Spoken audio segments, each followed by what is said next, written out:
రెండు కొండల మధ్య పొట్టేలు నలిగినట్టు తయారైపోయింది దుబాయ్ పరిస్థితి. ఇజ్రాయెల్, అమెరికా అనేది ఒక కొండ అయితే, ఇరాన్ అనే ఒక కొండ.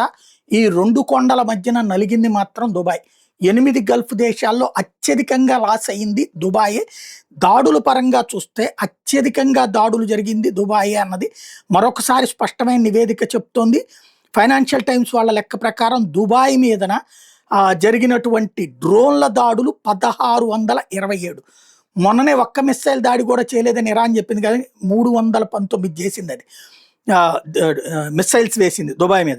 కువైట్ మీదన ఏదైతే కువైట్ మీద జరిగింది 500 దాకా లోపలే అనమాట.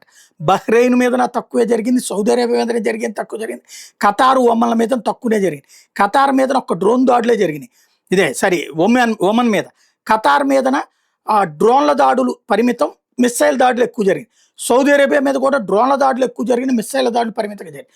బహ్రెయిన్ మీదన, కువైట్ మీదన కూడా డ్రోన్ల దాడులు ఎక్కువ జరిగింది.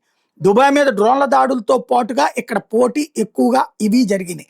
ఓవరాల్గా దుబాయ్ని మాత్రం తీవ్ర ఆర్థిక సంక్షోభంలో నెట్టడంలో సక్సెస్ అయింది ఇరాన్ అని చెప్పడంలో అతిశయోక్తి లేదు. ఇన్వెస్ట్మెంట్స్ మీద కూడా దెబ్బకొట్టింది.